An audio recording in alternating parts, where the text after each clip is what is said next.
Okay जी, chapter number 5 पे आइए। Chapter number 5 पे आइए। कल हमने चैप्टर 1 कौन सा कंप्लीट किया था? 13, सॉरी, चैप्टर 13। उसमें से कोई सवाल किसी का? ओके, चैप्टर 5 पे आइए। कितने चैप्टर हो गए हमारे? पहला, चौथा, छठा, नौवां, 10वां, 11वां, 13, 7 चैप्टर हो गए हमारे। ओ वेरी गुड स्पीड मैन। ये तो हम नवंबर 30 को लगता है कोर्स खत्म कर देंगे। इंडस्ट्रियल अंडरटेकिंग 9 तो नहीं हुए? पहला, चौथा, छठा, नौवां, 10वां, 11वां, 13वां, 7 हुए। ठीक है, अब 5वां चैप्टर 5 डेफिनेशंस पे आइए।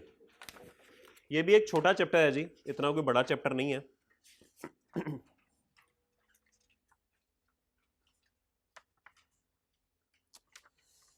चले जी, आइए पहली डेफिनेशन इंडस्ट्रियल अंडरटेकिंग पे।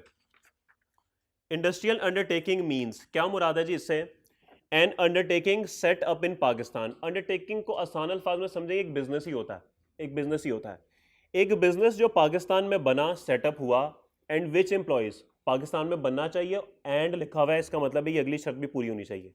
एंड विच एम्प्लॉयज 10 और मोर पर्सन, 10 या 10 से ज़्यादा लोग हों, and involves the use of electrical energy, और इसमें कोई इलेक्ट्रिकल एनर्जी का इस्तेमाल होता हो, और any other energy which is mechanically transmitted, या फिर कोई ऐसी एनर्जी इस्तेमाल हो रही हो जो कि मशीनों के थ्रू ट्रांसमिट हो रही हो। सादा ज़बान में मशीनों का इस्तेमाल हो रहा हो, कोई मैन्युफैक्चरिंग हो, कोई प्रोडक्शन हो, इस तरह की बात हो रही है। And is not generated by human और एनिमल एनर्जी, और कोई मैनुअली हाथों से काम ना हो रहा हो, सारा काम मशीनों के थ्रू हो रहा हो। तो सर ऐसा बिजनेस जो पाकिस्तान में बनाओ और उसमें 10 या 10 से ज़्यादा लोग काम कर रहे हो, मशीनों के थ्रू काम कर रहे हो, और वो एनर्जी मिसाल के तौर पे मैनुअली काम ना कर रहे हो, हाथों से काम ना कर रहे हो, सारा कुछ जो है वो मशीनों के थ्रू काम हो रहा हो, तो ये इंडस्ट्रियल अंडरटेकिंग होगी। ठीक होगी बात? या फिर एन अंडरटेकिंग सेटअप इन पाकिस्तान, कोई भी बिजनेस पाकिस्तान में बना हो, एंड विच एम्प्लॉयज 20 और मोर पर्सन, 20 या 20 से ज्यादा लोग हों, and does not involve the use of electrical energy और any other energy which is mechanically transmitted. और भाई इसमें किसी भी मशीन का इस्तेमाल ना हो रहा हो, ये फर्क आ गया ऊपर वाले वन से। ओके, वन में तो मशीनों का इस्तेमाल हो रहा था ना, तो यहां पे मशीनों का इस्तेमाल नहीं हो रहा, तो फिर किसका इस्तेमाल हो रहा है? किसका इस्तेमाल हो रहा है? फिर मैनुअली काम हो रहा है ना। लेकिन is not generated by human और animal energy. What is this man? ये क्या चीज है? सर यहां पे ना कानून में लगता है कि एक गलती है। यहां पे ये दूसरे वाला नॉट नहीं होना चाहिए था। काटना नहीं आपने, आप लोगों को चेंज नहीं कर सकते। समझाने के लिए साथ लिख सकते हैं कि भाई ये नॉट ना गलती से लिखा हुआ है। अगर मशीनें इस्तेमाल नहीं हो रही तो फिर ऑब्वियसली मैनुअली काम हो रहा है ना, फिर तो ह्यूमन एनर्जी इस्तेमाल हो रही है। ओके, तो इसलिए यहां पे नॉट नहीं होना चाहिए था, लेकिन बहरहाल पेपर में आपको नॉट लिख के आना है जैसे भी है, लेकिन आपको मैंने समझा दिया कि ये ऐसे होगा।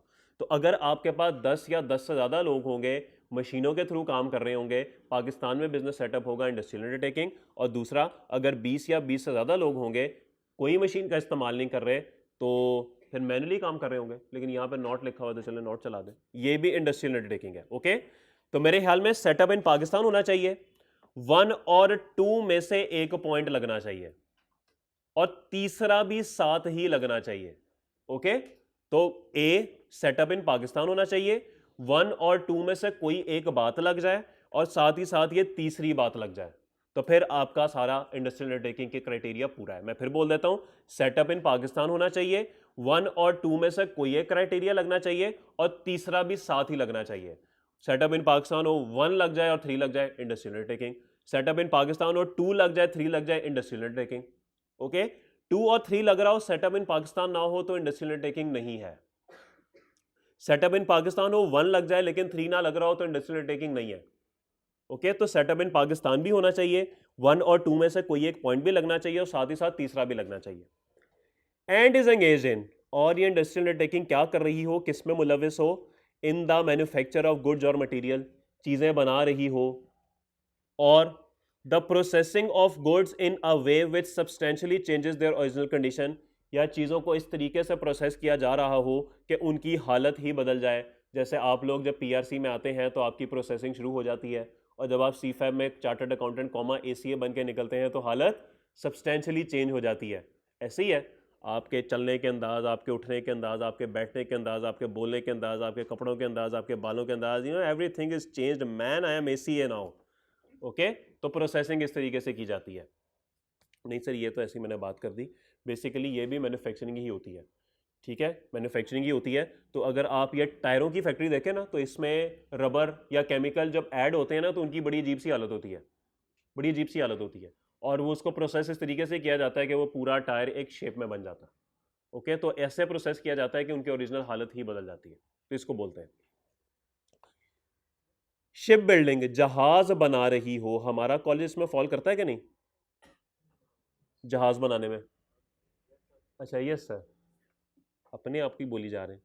And is engage in ship building, या फिर वो जहाज बना रही हो, या फिर वो क्या कर रही हो, जनरेशन ऑफ इलेक्ट्रिकल एनर्जी, बिजली बना रही हो, conversion of electrical energy, electrical energy को कन्वर्ट कर रही हो, ट्रांसमिशन ऑफ इलेक्ट्रिकल एनर्जी, ये जितने भी ये वापडा जो है ये क्या करता है जी, ट्रांसमिट करता है आगे लेस्को को, फेस्को को, गेपको को, मैपको को, और आगे फिर ये लेस्को वगैरह क्या करते हैं, घरों में डिस्ट्रीब्यूट करते हैं, डिस्ट्रीब्यूशन ऑफ इलेक्ट्रिकल एनर्जी। तो ये सब भी इसी कैटेगरी में आते हैं।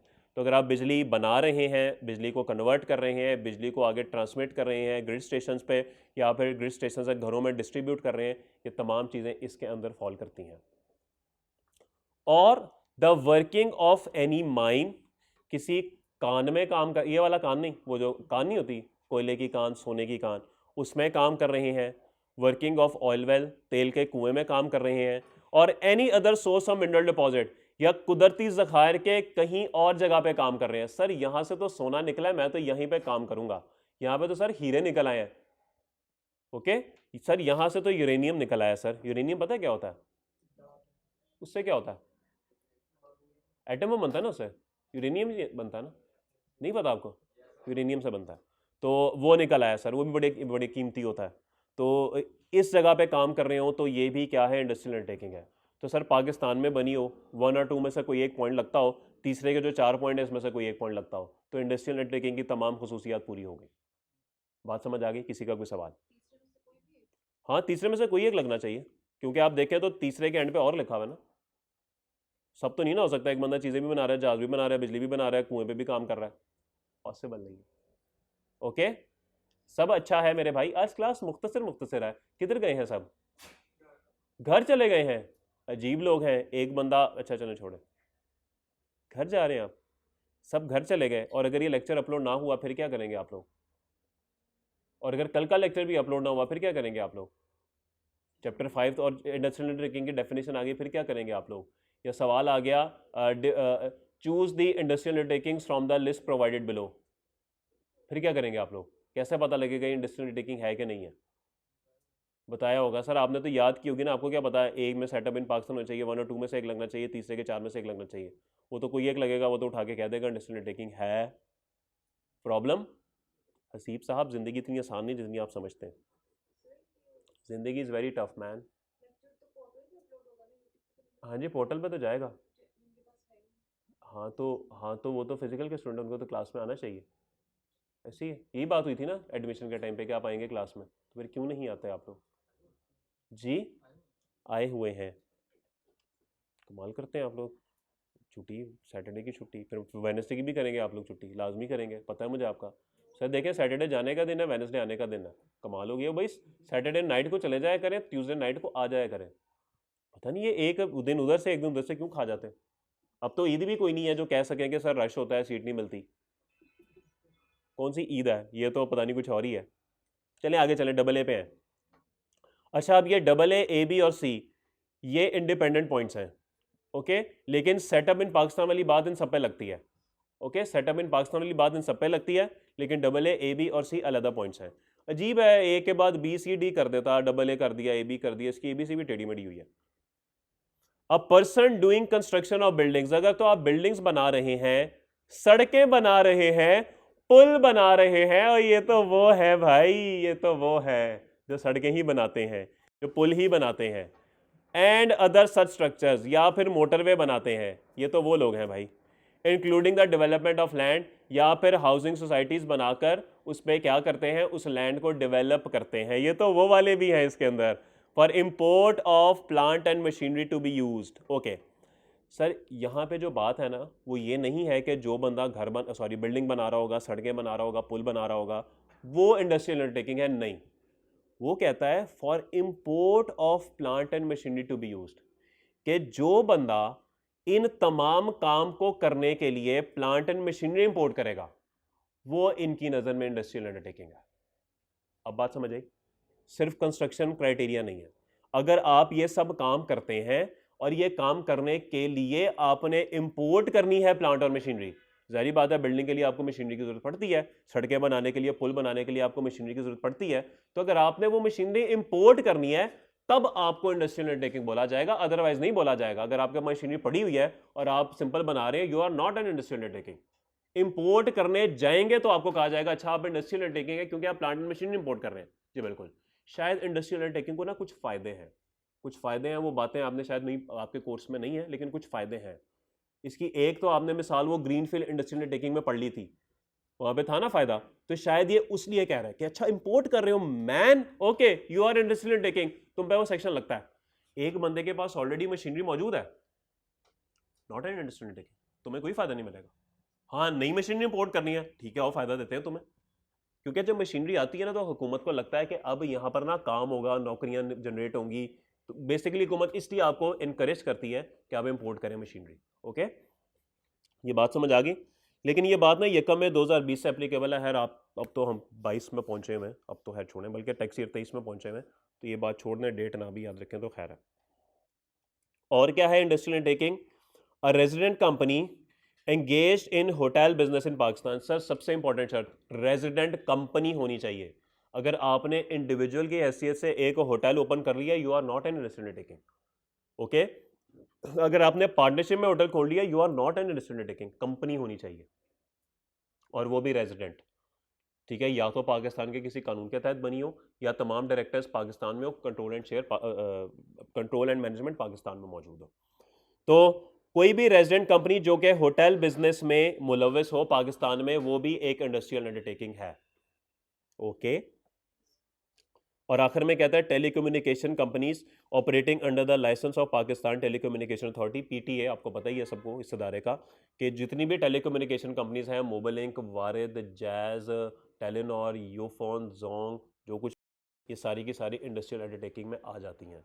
शर्त क्या है? आपके पास लाइसेंस होना चाहिए पीटीए का। अगर आपने सोचा कि मैं शौकत टेलीकॉम सर्विसेज के नाम से एक बना देता हूँ, तो जब तक आपको पीटीए से लाइसेंस नहीं मिलेगा, आप इंडस्ट्रियल अंडरटेकिंग नहीं है। ठीक होगी बात? किसी का इंडस्ट्रियल अंडरटेकिंग से मुताल्लिक कोई सवाल? कोई सवाल?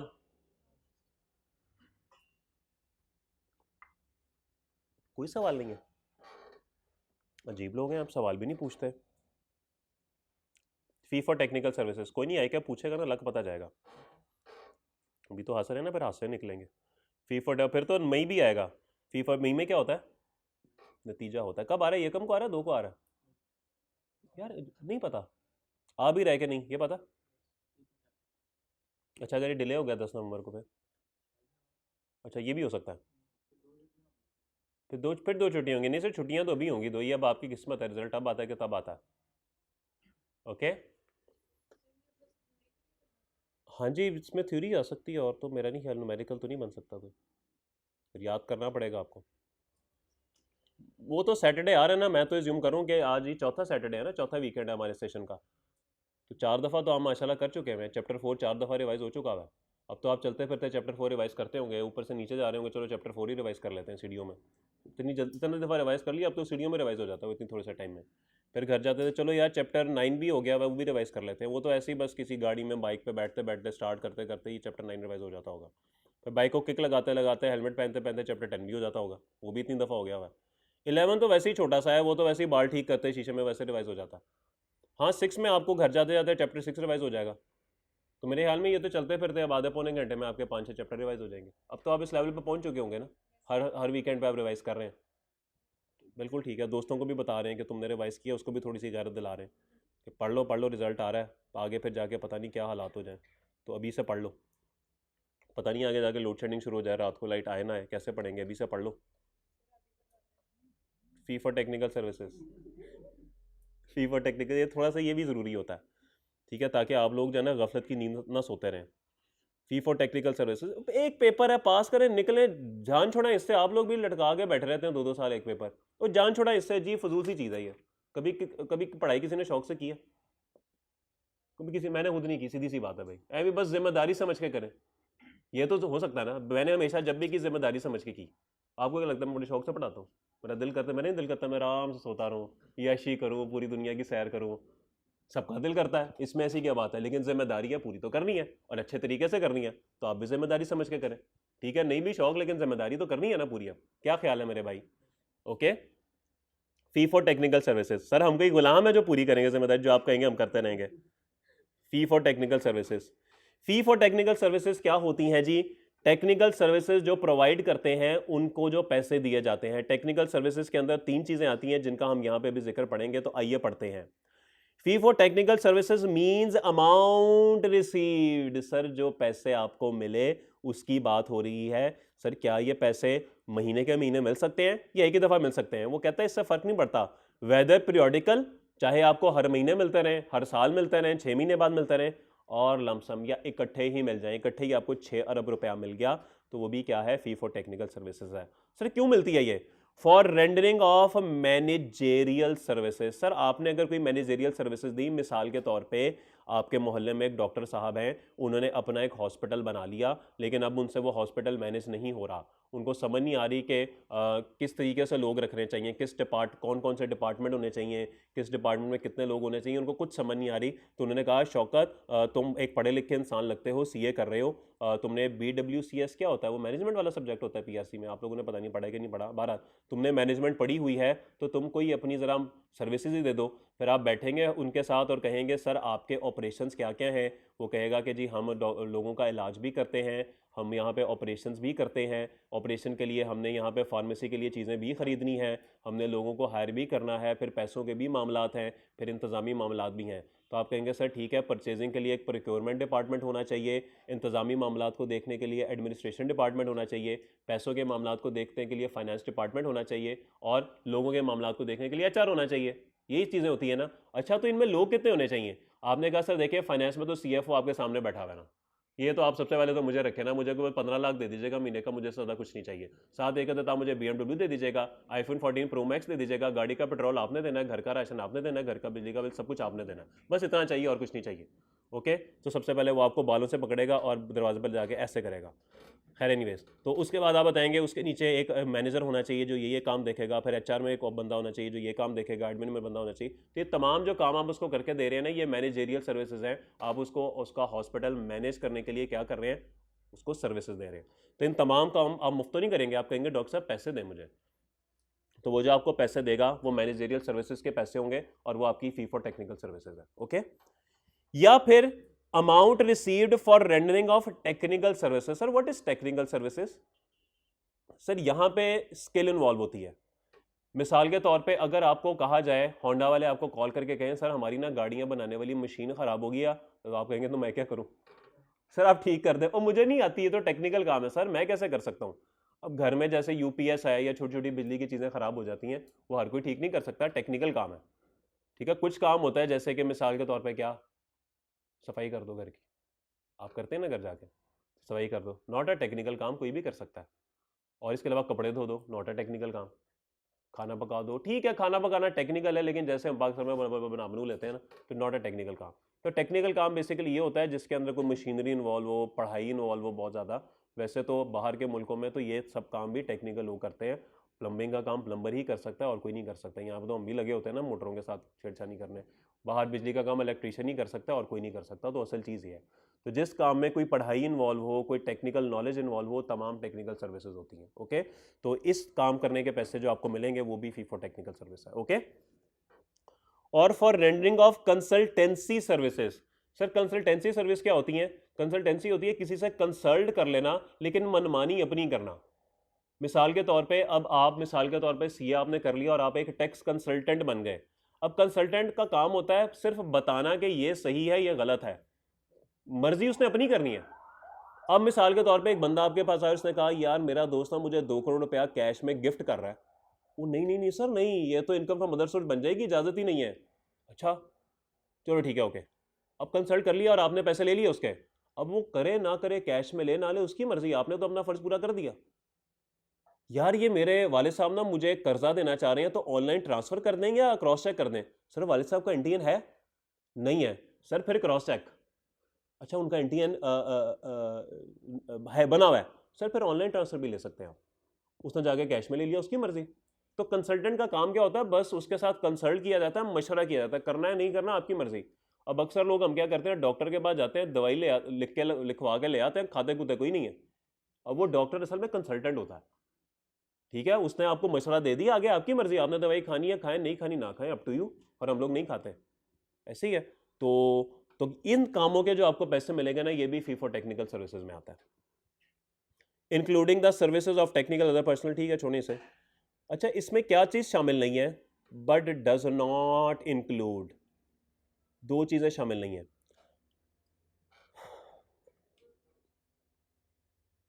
मिसाल के तौर पे असेंबली की बात करते हैं।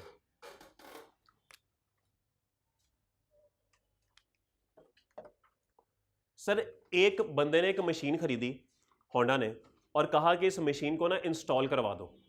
अब वो मशीन आप इंस्टॉल करने गए और आपने मशीन इंस्टॉल कर दी, क्या ये टेक्निकल काम है? बिल्कुल टेक्निकल काम है, मशीन इंस्टॉल हर कोई बंदा तो नहीं कर सकता, टेक्निकल काम है। इसको इंस्टॉल करने के आपको मिले 2 लाख रुपए, तो ये आपकी फी फॉर टेक्निकल सर्विस है, इसमें आपको कोई इख्तलाफ नहीं होना चाहिए। ओके, नहीं बोलेंगे वो हाँ ना कर दिया करें कम से कम। इसके बरक्स होंडा ने एक मशीन खरीदी किसी और कंपनी से, वो मशीन थी 70 लाख रुपए की, ठीक होगी बात। उसके बाद होंडा ने उसी कंपनी को कहा कि भाई हमें ये मशीन इंस्टॉल भी करानी है, कोई बंदा दे दें। उसने कहा बंदा क्या दे दें, हम ये काम करते हैं, हम आपको ये मशीन इंस्टॉल कर देते हैं। उन्होंने ही मजीद 2 लाख रुपए लेके आपको मशीन इंस्टॉल भी कर दी। अब यहां पे इंस्टॉल करना फी फॉर टेक्निकल सर्विस है, ये तो मानते हैं। यहां पे जो इंस्टॉलेशन है, क्या ये इस वजह से नहीं हो रही कि मशीन इससे खरीदी गई थी? इसी वजह से हो रही है ना, इसी वजह से हो रही है। तो लॉ यहां पे ये कहता है कि अगर आपका ये प्रोजेक्ट एक असेंबली प्रोजेक्ट है, ये इसको असेंबली प्रोजेक्ट कहते हैं क्योंकि आप मशीन लाते हैं, उसको असेंबल करते हैं, उसको इंस्टॉल करते हैं।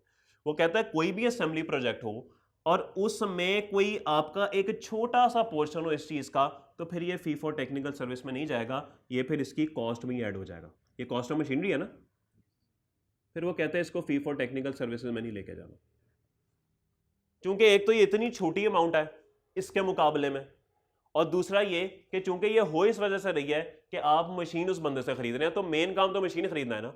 हाँ मशीन खरीद के इंस्टॉल आपसे कराते तब मैं मान लेता, फिर मैं मान लेता, लेकिन इसका तो मेन इसने मशीन बेची है जिसकी वजह से ये काम हो रहा है ना, तो इसलिए इस तरह की चीजों में ये फी फॉर टेक्निकल सर्विस नहीं है। सेम गोज विथ कंस्ट्रक्शन, अगर घर बनवा रहे हैं तो मैप बनता है उसका, मैप एक टेक्निकल काम है, टेक्निकल काम है, हर कोई तो नहीं बना सकता। तो अगर आपने किसी बंदे से मैप बनवा लिया ना, तो ये तो फी फॉर टेक्निकल सर्विस है। लेकिन साथ ही साथ वो कहता है सर जी छोड़े, घर बनवा रहे हैं ना, पूरा घर भी बनवाए और मैप भी बनवाए। घर बनाने का 1 करोड़ रुपया, मैप बनाने के 5 लाख रुपए। अब ये कंस्ट्रक्शन प्रोजेक्ट के साथ एक टेक्निकल सर्विस लिंक हो गई, मेन काम तो घर बनाना है, तो यहां पे वो कहता है कि अभी ये फी फॉर टेक्निकल सर्विस नहीं है। तो इसलिए वो कहता है जी अमाउंट रिसीव्ड फॉर सर्विसेज, आपको किसी ऐसी सर्विस के अगेंस्ट पैसे मिले rendered for construction project, assembly project और इससे कोई मिलता जुलता प्रोजेक्ट, तो फिर ये amount fee for technical service नहीं होगी, ये उसी बिल्डिंग की कॉस्ट में या उसमें ऐड हो जाएगी। ओके होगी बात? कोई सवाल? सब अच्छा है?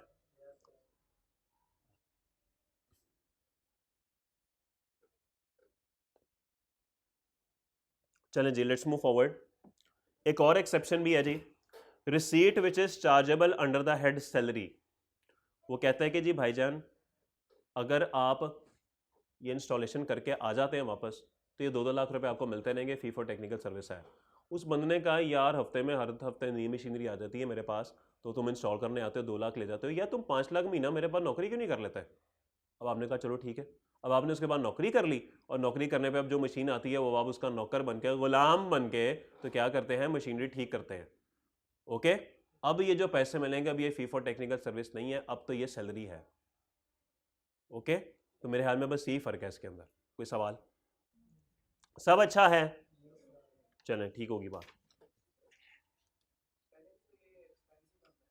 नहीं है एक्सपेंस ही, मैं ये नहीं कह रहा एक्सपेंस नहीं है एक्सपेंस ही, लेकिन उसकी ना कैटेगरी बदल जाती है। असल में सैलरी की टैक्सेशन और तरह से है, फी फॉर, बल्कि मैं यूं कहूंगा फी फॉर टेक्निकल सर्विसेज का ना टैक्सेशन जरा और तरीके से है, वो आपके कोर्स में नहीं है, इसलिए अगर आप इसको फी फॉर सर्विस में ले जाएंगे तो टैक्सेशन और हो जाएगी, अगर इसको वहां पे ले जाएंगे ना तो फी फॉर, देखें जो बंदा मशीनरी बेच रहा है उसके लिए तो 7 मिलियन भी इनकम है, उसके लिए तो 2 लाख भी इनकम है, लेकिन चूंकि उसकी वो क्लासिफिकेशन बदल जाएगी तो क्लासिफिकेशन बदलने की वजह से उसकी टैक्सेशन बदल जाएगी, इसलिए लॉ मेकर यहां पे इंसिस्ट कर रहा है। ओके मेरे भाई, नहीं बोलना तो है नहीं ना हमने, जो मर्जी हो जाए बोलेंगे नहीं हम कोई गुलाम है जो बोले, फिर नहीं बोलेंगे। अच्छा पेज 56 तो हो गया हुआ है ना,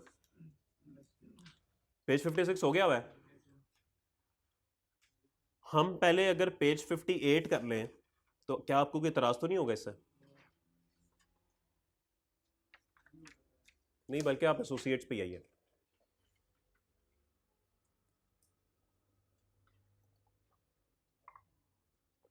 समीरी 2 मिनट दीजिएगा प्लीज।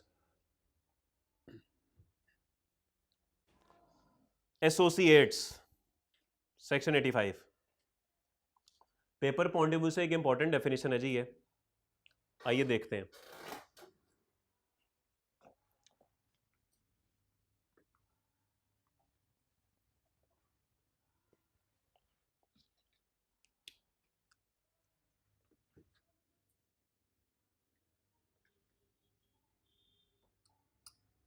कौन है ये दोनों? शौकत, छोटा शौकत नहीं, हम जरा चलो ओके जी, सॉरी ऐसी बातें ना किया करें।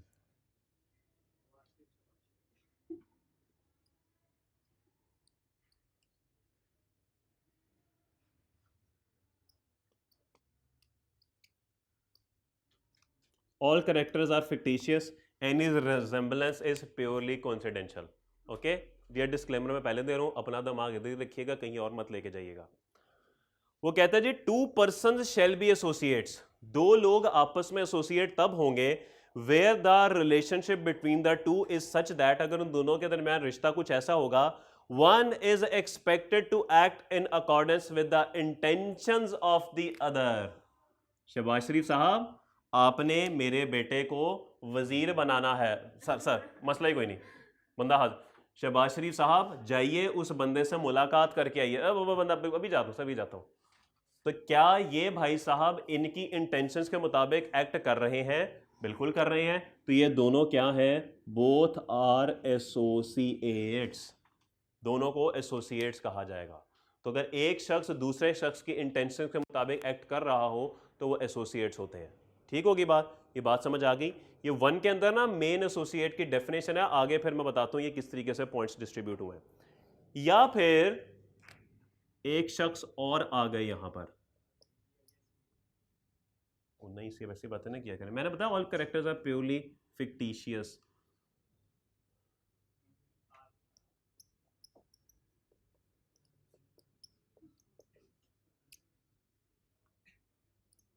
फजलुर रहमान साहब जाइए इस्लामाबाद में और ये काम कर आइए। सर मैं अभी जाता हूँ, सर आपका खादिम अभी जाता हूँ मैं। फजलुर रहमान साहब ये मेरी कुछ गाड़ियां हैं, इनको मार्केट में बेच आइए। जी सर मैं अभी अभी भी बेच आता हूँ, अभी बेच आता हूँ। तो क्या ये भाई साहब जो है वो इनकी इंटेंशंस के मुताबिक एक्ट कर रहे हैं? तो सर जो अभी पॉइंट पढ़ा उसके हिसाब से ये दोनों तो एसोसिएट्स हैं, मानते हैं इस बात को? मानते हैं इस बात को। लेकिन अगर 2 लोग किसी एक बंदे की इंटेंशंस के मुताबिक एक्ट कर रहे हो तो ये दोनों तो एसोसिएट बन ही जाते हैं, ये दोनों भी एसोसिएट बन जाते हैं। बिल्कुल होना हो, बस किसी एक बंदे के इंटेंशंस के मुताबिक तो एक्ट कर रहे हैं ना। तो यहां पे वो दूसरी बात कर रहा है कि 2 persons shall be associates, 2 लोग आपस में एसोसिएट होंगे where the relationship between the two is such that, कि अगर उन दोनों के दरमियान रिश्ता कुछ ऐसा होगा, both are expected to act in accordance with the intentions of a third person, कि दोनों एक तीसरे बंदे की इंटेंशंस के मुताबिक एक्ट कर रहे हैं, तो फिर ये दोनों आपस में क्या होंगे? एसोसिएट्स होंगे। तो यूं तो पूरा पाकिस्तान सिर्फ एक बंदे की सुनता है और यूं तो पूरा पाकिस्तान आपस में एसोसिएट है, हुक्मरान की सुनता है। आप दिमाग इधर ही रखिए, कहीं और मत लेके जाया करें। पता नहीं आप लोग हंसते शुरू कर देते हैं। तो इसका मतलब ये है कि जब आप किसी एक बंदे की बात सुनना शुरू कर देंगे, उसकी इंटेंशंस के मुताबिक एक्ट करना शुरू कर देंगे, तो जितने लोग उस बंदे की इंटेंशंस के मुताबिक एक्ट कर रहे हैं सारे आपस में एसोसिएट्स बन जाएंगे। ये मतलब बनता है ना इसका। हाँ, अब आप ये बात कहें सर ये कैसे जस्टिफाई होगा कि इंटेंशंस के मुताबिक एक्ट कर रहा है कि नहीं, वो एक अलग बात है, वो एक प्रैक्टिकल सिचुएशन है जो कि अदालतों ने फैसला करना है। ठीक है, आप बस इतना समझें, अगर आपके दिल को पता ना कि हाँ भाई मैं भी मानता हूं और ये भी मानते हैं, तो दोनों एसोसिएट्स हैं, बात खत्म हुई। ओके ओके समीर, तमाम लोग बाबर आजम साहब की बात को मानते हैं, तो ऑल आर एसोसिएट्स। बाकी 10 लोग, नवाज, हारिस, रऊफ, शाहीन अफरीदी, सब एसोसिएट्स हैं। नहीं, वो तो बाबर आजम साहब की बात नहीं ना मानता अभी, कैप्टेंसी में खेलेगा तो फिर तो मानेगा, फिर एसोसिएट है। ठीक होगी मेरी। विराट कोहली हो गया एसोसिएट बाबर आजम का? नहीं सर, वो थोड़ी बात मानता है, वो तो अपने मुल्क की बात मानते हैं। नहीं देखें, परफॉर्मेंस के पॉइंट ऑफ व्यू से तो ठीक है, दोनों इक्वली गुड, ऐसी बात नहीं है। लेकिन बहरहाल पता नहीं क्यों जिस दिन से उन्होंने विश किया विराट कोहली को खुद ही बैठ गया पता नहीं क्या हुआ, ये बात उल्टी हो गई है। चले कोई नहीं है यार, ये तो part and parcel of life, जिंदगी का ऐसा उतार चढ़ाव आते रहते हैं, दुआ करनी चाहिए अल्लाह से। चले जी, पॉइंट 1 में एसोसिएट्स की मेन डेफिनेशन कह लें, या मेन जो इसका सेंस है ना, वो है इसके अंदर एसोसिएट की डेफिनेशन की। 2 के अंदर एक्सेप्शन है, 2 के अंदर एक्सेप्शन है। मिसाल के तौर पे नीचे एक रिसेप्शन पे कोई बैठा होता है, उसका क्या नाम होता है पता है आपको? मैं इसकी मिसाल आपको प्रैक्टिकल कैसे दूं? समीर, समीर बैठा हो, सॉरी समीर, माजरत मेरे भाई,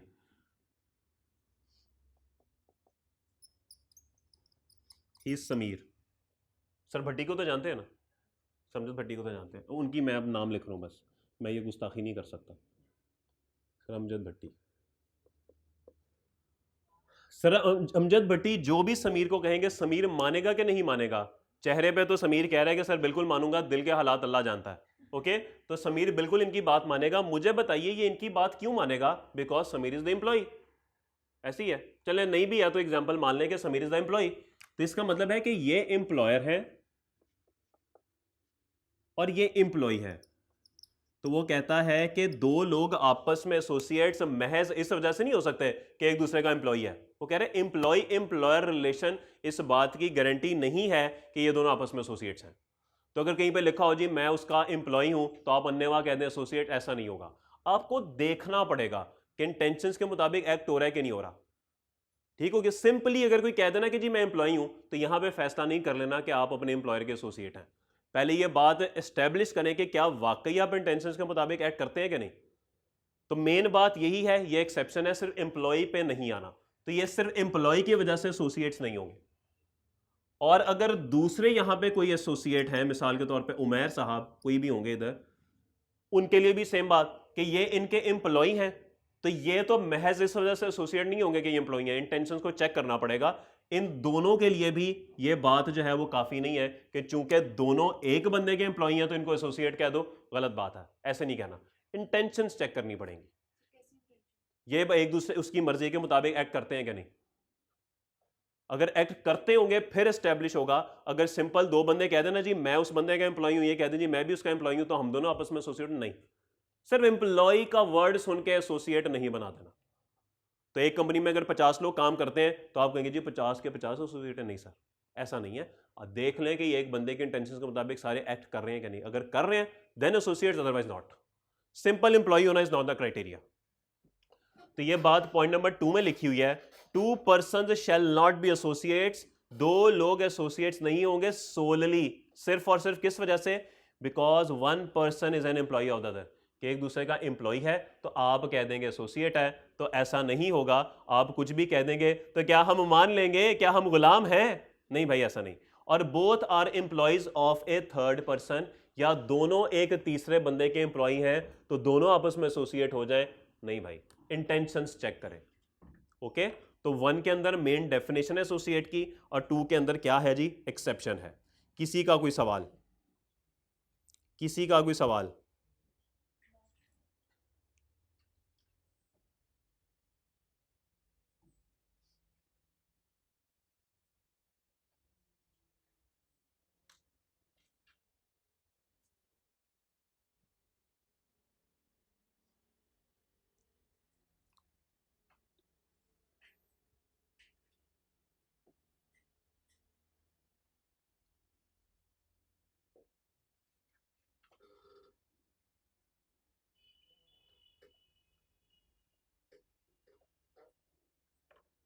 चलें जी, लेट्स मूव फॉरवर्ड।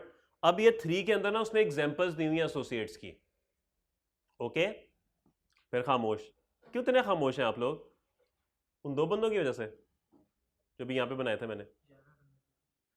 11 बंदों की वजह से। भाई ने बहुत गहरी बात कर दी कि हम 11 बंदों की वजह से खामोश हैं।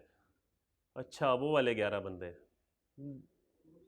यार तू क्यों याद करा देता है यार? मैं इतनी मुश्किल से बोलता हूँ तो फिर याद करा देता है। तूने वही हरकत किया यार, बताया था ना अभी मैंने कि मैं भूल गया था कि हम हारे थे। और फिर यार ना किया कर यार ऐसे। यार तू कौन है यार? चले कोई बात नहीं।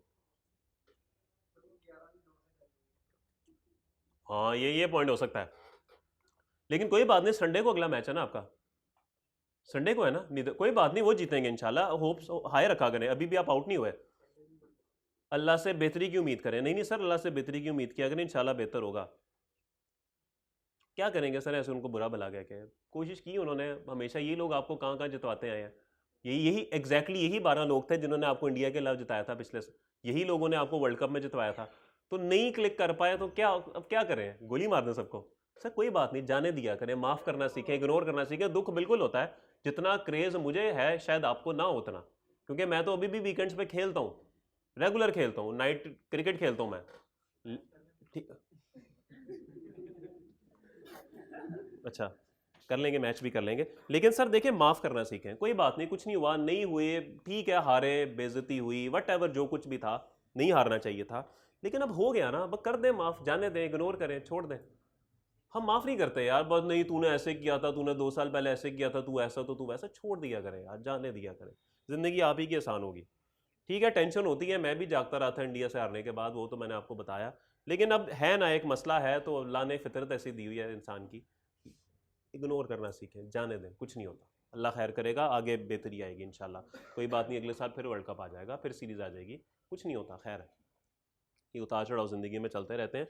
ज़िंदगी अपनी मुश्किल करेंगे, किसी को इससे कोई फ़र्क नहीं पड़ेगा।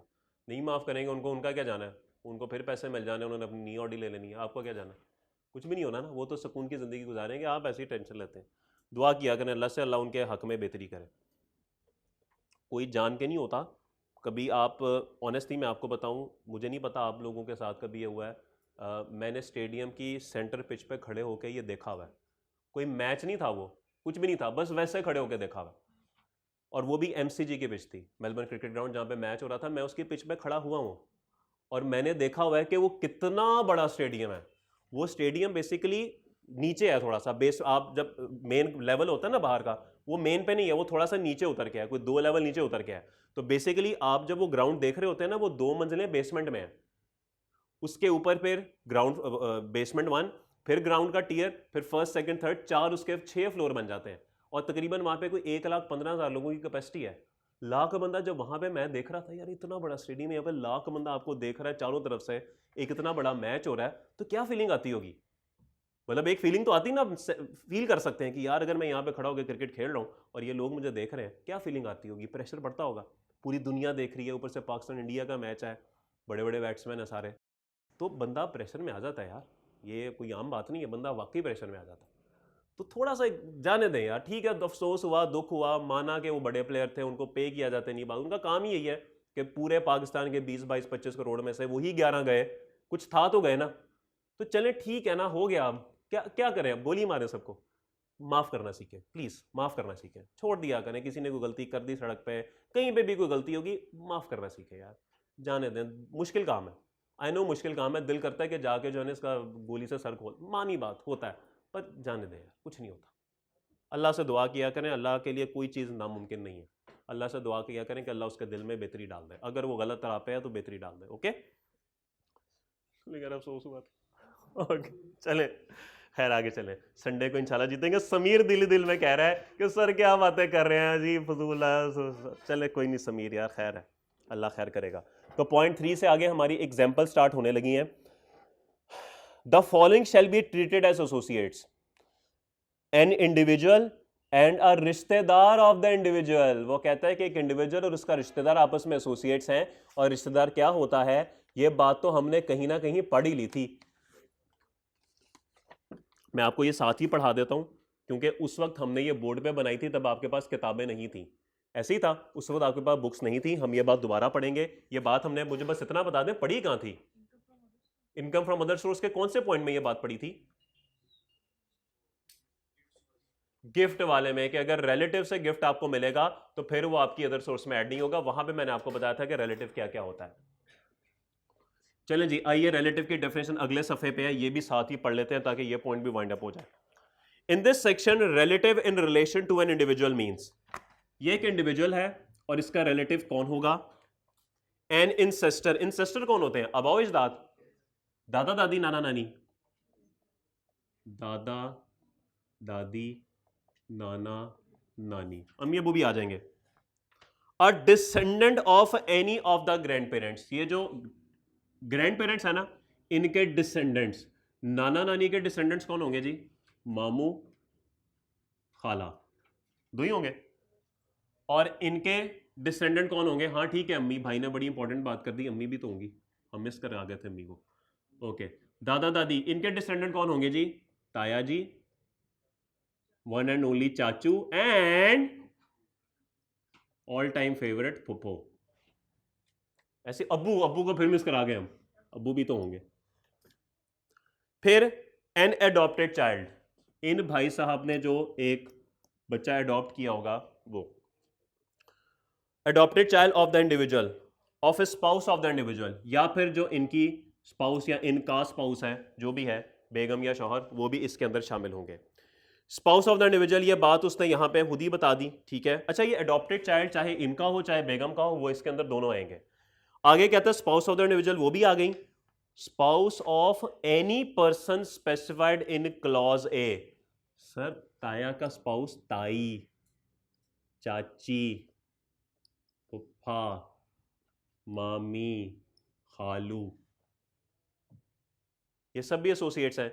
और सर जब बात आती है ना descendant of any of the ग्रैंड पेरेंट्स, तो फिर आगे इनके बच्चे भी शामिल हो जाते हैं। इनके बच्चे यानी आपके बहन भाई, वो भी शामिल हो जाते हैं। ठीक होगी बात? आपका सगा बच्चा भी शामिल हो जाता है, ये ना समझिए कि अडॉप्टेड होता है आपका अपना बच्चा, रिलेटिव नहीं होता, वो भी होता है।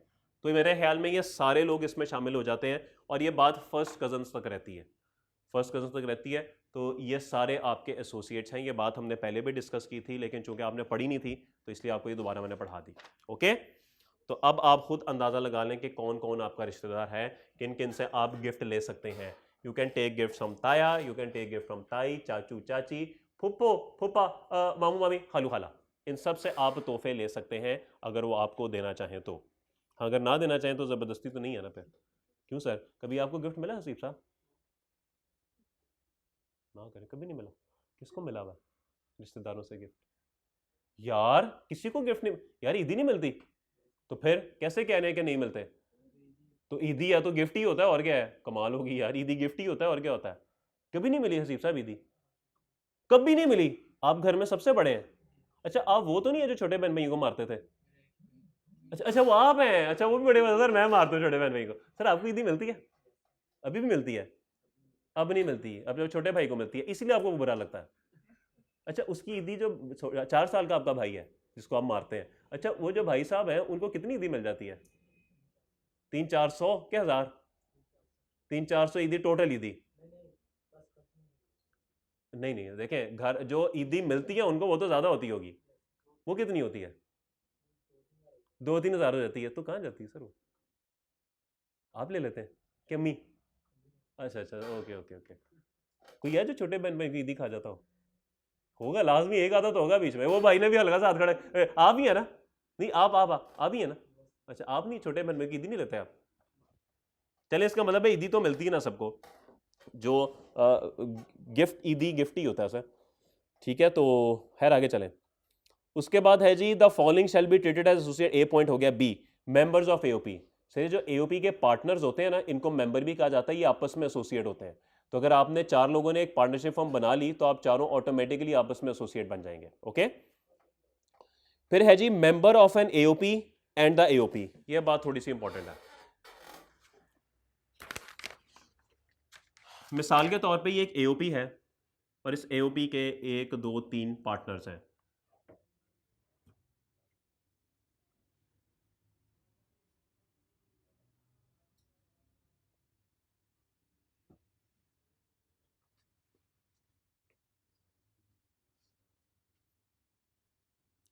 ये एक एओपी है और ये एओपी के 3 पार्टनर्स हैं। मैं इनकी शेयर होल्डिंग रेशियो भी लिख देता हूँ। मिसाल के तौर पे इमरान खान साहब के 60% शेयर्स, अल्ताफ़ हुसैन साहब के 30% शेयर्स और इनके 10% शेयर्स हिस्सा है इसके अंदर। शेयर्स नहीं कहना चाहिए, वैसे कैपिटल कहना चाहिए, क्योंकि एओपी में कैपिटल होता है, शेयर्स नहीं होते। शेयर्स तो कंपनी में होते हैं। ओके, ये तीनों आपस में एसोसिएट्स हैं पॉइंट नंबर बी के तहत, कि मेंबर्स ऑफ एओपी आपस में एसोसिएट्स हैं। मानते हैं इस बात को? ओके सर, एओपी की अलग एक हैसियत है, इसका अलग एंटीएन होता है, एक अलग बिजनेस होता है, इसने अलग से टैक्स पे करना होता है। ये बात भी आपको कुछ हद तक पता है। तो इसका मतलब है इसकी टैक्स की किताबों में एग्जिस्टेंस अलग है और इनकी अलग है। ओके, और ये बात मैंने कुछ आपको बता दी थी कि एओपी अपनी टैक्स लायबिलिटी कैलकुलेट करेगी, टैक्स पे करेगी, टैक्स पे करने के बाद शेयर इन तीनों में जाएगा। ठीक है, ये हमने चैप्टर 9 में ज्वाइंट ओनर वाली में बात पढ़ी थी। अब वो कहता है कि ये एओपी और इसके पार्टनर, चूंकि एओपी की हैसियत अलग है, तो क्या एओपी और इसके पार्टनर्स आपस में एसोसिएट हो सकते हैं? वो बात हमें बताने लगा है इस सी के अंदर। वो कहता है member of an AOP and the AOP, AOP और उसका मेंबर आपस में एसोसिएट कब होंगे? वेयर द मेंबर अलोन, अकेला, जंप मारे सेकंड बुलेट से आगे हैं, कंट्रोल्स 50% और more of the rights to income और कैपिटल ऑफ द एसोसिएशन। वो कहता है कि अगर एक पार्टनर अकेला ही 50% या उससे ज्यादा का हकदार है, सर अगर इस एओपी की कंपनी आएगी, कितने पैसे जाएंगे इनको? इनकम में 60% हक इनका है ना। या अगर ये एओपी वाइंड अप होती है तो कैपिटल इन तीनों में डिस्ट्रीब्यूट होगा, इनके पास कितना जाएगा? 60%, 50 से ज्यादा जाएगा। इन दोनों के पास तो 50 से ज्यादा नहीं जाएगा। तो सर इसके पास अगर 50 से ज्यादा जाएगा ना, तो फिर ये और एओपी आपस में एसोसिएट्स बन गए। तो अगर कोई एक मेंबर अकेला 50% या उससे ज्यादा इनकम का हकदार हो या कैपिटल का हकदार हो, तो वो मेंबर और वो एओपी आपस में क्या करती हैं? एसोसिएट्स बन जाती हैं। ये 50 से ज्यादा का हकदार है, ये और एओपी आपस में एसोसिएट नहीं है। अल्ताफ हुसैन साहब ये भी एसोसिएट नहीं है, 50% या उससे ज्यादा के हकदार ही नहीं है। ओके, और बात समझ आती है? ओके, थोड़ी सी अगर मैं एग्जांपल बदलना चाहूं तो बदल दूं, परसेंटेज मुझे चेंज करनी है। लेट्स अज्यूम मैं रेड सेप करने लगूं, ये पहला सिनेरियो था। अब दूसरा सिनेरियो, मिसाल के तौर पे खान साहब के 40% शेयर्स, इनके भी 40% शेयर्स और इनके 20% शेयर। कोई पार्टनर अकेला होल्ड कर रहा है 50 से ज्यादा, तो कोई भी एसोसिएट नहीं है। लेकिन वो क्या कहता है? Member of an AOP and the AOP where the member alone, अकेला, या फिर together with an associate. Sir मुझे बताइए क्या ये तीनों आपस में एसोसिएट है? ऐसे ही है। तो अगर मेंबर अकेला कर रहा हो तो वो तो हमने सिनेरियो 1 में देख लिया, वो आपस में एसोसिएट होंगे। लेकिन अगर इमरान खान साहब ने कॉल की ना नवाज शरीफ साहब को, ओ भाई फैसला आने लगा है कि कराची में दुकान खोलनी है कि नहीं खोलनी, अल्ताफ हुसैन कह रहे हैं दुकान नहीं खोलनी, तुम भी कह रहे हो दुकान नहीं खोलनी, मैं कह रहा हूं दुकान खोलनी है। जाहिर बात है अगर दो कह दें दुकान खोलनी है तो 60% कह रहे होंगे दुकान खोलनी है, तो दुकान तो खुल जाएगी। यार तुम ना मेरे साथ हो जाओ, मेरे साथ मिल जाओगे ना, तो तुम कह देना दुकान खोलनी है, नहीं दुकान नहीं खोलनी, जो भी है दुकान, मैंने क्या बोला था, और जो भी बोला, तुम मेरे साथ हो जाओ तो जो हम चाहते हैं ना हम वो कर लेंगे, हम वो कर लेंगे, फिर अल्ताफ हुसैन ना फारिग हो जाएगा। तो बता मिलता है मेरे साथ? हाँ हाँ भाई तेरे साथ है, तू टेंशन क्यों ले रहा है? तो ये दोनों आपस में मिल गए। अब जब ये दोनों आपस में मिल गए तो मुझे बताइए इन दोनों का शेयर कितना हो गया? 60%। 50 से ऊपर हो गया? बिल्कुल 50 से ऊपर हो गया। तो वो कहता है या तो मेंबर अकेला ही 50% या उससे ज्यादा का हकदार हो जाए, या अपने किसी एसोसिएट के साथ मिलके 50% ज्यादा का हकदार हो जाए, तब भी ये एसोसिएट बन जाएंगे। कौन? ये, और फिर ये भी एसोसिएट्स बन जाएंगे दूसरे सिनेरियो में। ओके, तो यहां पे वो कहता है member of an AOP and AOP where the member alone controls, ये पहले ब्लू वाली बात हो गई। और रेड में जो मैंने लिखा वो कहता है where the member together with an associate controls 50% और more of the rights to income और कैपिटल ऑफ द एसोसिएशन। अब ये किसी दूसरे एसोसिएट के साथ मिलकर क्या कर रहे हैं जी? 50% ज्यादा कर रहे हैं। तो ये दोनों आपस में तो एसोसिएट्स हैं ही, ये साथ एओपी के भी एसोसिएट बन जाएंगे, क्योंकि दोनों मिलकर 50% या उससे ज्यादा का हकदार हैं इनकम के और कैपिटल के। क्या ये बात समझ आई? क्या ये बात समझ आई? ओके, बात करते हैं, इसमें एक बात लिखी हुई है सेकंड बुलेट में, टुगेदर विद एन एसोसिएट और associates under another application of this section. मुझे बताइए कि ये दोनों आपस में एसोसिएट्स, इमरान खान और नवाज शरीफ आपस में एसोसिएट क्या इसी पॉइंट सी के तहत है या इस सेक्शन की किसी दूसरी प्रोविजन के तहत है? इमरान खान और नवाज शरीफ साहब आपस में जो एसोसिएट्स हैं, क्या इसी सी के तहत हैं या किसी और अलहदा किसी और प्रोविजन के तहत है? सी के तहत है कि किसी और के तहत है? फिर बताइए, मैं सवाल दोबारा सुने। ये दोनों आपस में एसोसिएट्स हैं, सी कहता है या कोई और पॉइंट कहता है? बी कहता है, सी तो नहीं कहता। सी तो इनको एसोसिएट्स की बात करता है, इनके एसोसिएट्स की बात तो नहीं करता, वो तो बी करता है। इसीलिए लिखा हुआ है कि आप एसोसिएट्स हैं। कैसे एसोसिएट्स हैं? किसी दूसरे सेक्शन की प्रोविजन के तहत। तो ये तो आपस में एसोसिएट्स किसी दूसरे सेक्शन की प्रोविजन के तहत है ना, तो ये वो बात यहां पर समझाना चाह रहा है। इवन अगर मैं एग्जांपल ऐसे लिखूं ना कि ये एक एओपी है और इसके 3 पार्टनर्स हैं ए, बी एंड सी, क्या ये तीनों आपस में एसोसिएट्स हैं? कौन कहता है? ये कहता है पॉइंट नंबर बी। और ये आपस में एसोसिएट है, ये कौन कहता है? ये पॉइंट सी। तो पॉइंट सी में वो कहता है कि अगर आप अपने किसी एसोसिएट के साथ मिलकर, कौन सा एसोसिएट? किसी दूसरी प्रोविजन के तहत, तो ये तो किसी दूसरी प्रोविजन के साथ एसोसिएट है। या फिर अगर मैं आपसे ये बात करूं कि this is husband and this is wife, क्या ये रिलेटिव है? रिलेटिव है। और ये किसके तहत एसोसिएट है? ये तो ए के तहत एसोसिएट है, तो ये भी दूसरी प्रोविजन ऑफ द सेक्शन है। तो जो लिखा हुआ है ना, under another application of this section, इस सेक्शन की किसी दूसरी प्रोविजन के तहत एसोसिएट्स हो, उस एसोसिएट के साथ मिलकर आपने 50 से ज्यादा शेयर कर लिए, तो एओपी और कंपनी आपस में एसोसिएट बन जाएगी। ठीक होगी बात? क्या ये बात समझ आ गई? और आपको पता है ये तो हमेशा एसोसिएट रहेंगे, ये एओपी के तो पार्टनर आपस में एसोसिएट होते ही हैं। तो ए ना भी लगा, रिलेटिव ना भी हुआ, तो चले मेंबर ऑफ एओपी तो है ना, वो तो बात लगनी ही लगनी है। ओके होगी बात? सब अच्छा है। Point D, a trust and any person who benefits under the trust. बस ठीक है, ट्रस्ट का पता है आपको, और जो बंदा उस ट्रस्ट से बेनिफिट उठाता है, याद है वो मियां मंशा साहब और वो 3 लोग, उमर अकमल अहमद शहजाद, सरफराज अहमद साहब बनाए थे, वो सारे आपस में एसोसिएट्स हैं। अच्छा, पॉइंट ई जो है ना, वो भी सेम है। मैं इसी चीज को कन्वर्ट करने लगा हूं कंपनी में। ये कंपनी हो गई। याद रखिएगा, एओपी के मेंबर्स आपस में एसोसिएट्स हैं, कंपनी के शेयर होल्डर्स आपस में एसोसिएट नहीं है, कहीं नहीं लिखा हुआ, प्लीज मिक्स मत कीजिएगा। एओपी के पार्टनर्स आपस में एसोसिएट्स हैं, लेकिन कंपनी के शेयर होल्डर आपस में एसोसिएट नहीं है, ये बात कहीं नहीं लिखी हुई। सेम पॉइंट है जो एओपी के लिए पढ़ा। वो कहता है कि अगर, अब समझेंगे, शेयर होल्डर्स हैं 60%, 30%, 10%। पॉइंट क्या कहता है? वो कहता है a shareholder in a company at the company, company और उसका शेयर होल्डर आपस में एसोसिएट्स हैं, where the shareholder alone controls directly 50% और more of the right to voting power, 50% और more of the rights to dividend, 50% और more of the rights to capital. तो sir company में आपको ना डिविडेंड मिलता है, कंपनी में आपने कोई मामला करना हो ना, तो आप वोटिंग पावर होती है, वहां पे वोट डाले जाते हैं, और अगर कंपनी वाइंड अप होती है ना, तो कैपिटल मिलता है। तो क्या इन तीनों सिनेरियो में खान साहब के पास 50% अकेले हैं ये इन तमाम चीजों के हकदार? तो कंपनी और खान साहब आपस में एसोसिएट हो जाएंगे। वही बात, बस कंपनी हो गई। ओके, याद रखिएगा, कंपनी में ये तीनों आपस में एसोसिएट नहीं है, ये बात ध्यान में रखनी है। दोबारा आइए इस पॉइंट पे। A shareholder in a company and the company where the shareholder together with an associate, अपने किसी एसोसिएट के साथ मिलके कंट्रोल्स डायरेक्टली 50% और more of the rights to voting power. अब आइए जरा इस बी वाली सिचुएशन पे। अब सवाल मेरा आपसे ये है कि क्या ये तीनों आपस में एसोसिएट्स हैं? सर शेयर होल्डर के तौर पे तो नहीं। अब अगर इमरान खान साहब और नवाज शरीफ साहब आपस में मिल भी जाते हैं, तो क्या ये एसोसिएट्स बनेंगे? ये तो एसोसिएट्स नहीं है। क्या ख्याल है, एसोसिएट्स हैं कि नहीं है? एसोसिएट्स कैसे हैं? एसोसिएट्स नहीं है, क्योंकि शेयर होल्डर तो आपस में एसोसिएट नहीं होते, तो ये वाली पॉइंट तो लगेगा ही नहीं। अपने किसी एसोसिएट के साथ मिलके तो कभी भी ये 50% ज़्यादा नहीं बना सकता। हाँ, इन दोनों को, ये दोनों मिल जरूर जाएंगे, 50 से ज़्यादा हो जाएगी, लेकिन ये तो बात पूरी नहीं होगी टुगेदर विद एन एसोसिएट, क्योंकि वो तो बता रहा है कि 50% ज़्यादा एसोसिएट के साथ मिलकर करना है। तो सर ये तो पॉइंट कभी लगेगा ही नहीं। ऐसे ही है, क्यों नहीं लगेगा? इन्होंने इनको फ़ोन किया, मेरे साथ हो जा। हाँ सर हो रहा हूँ। इंटेंशंस के मुताबिक एक्ट होना शुरू हो गया।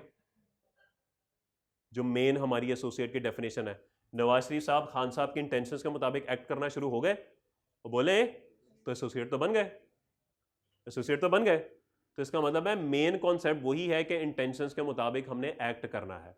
तो अगर नवाज शरीफ साहब इमरान खान साहब की इंटेंशंस के मुताबिक एक्ट कर रहे हैं, तो इसका मतलब है ये एसोसिएट्स तो ऑटोमेटिकली हो गए।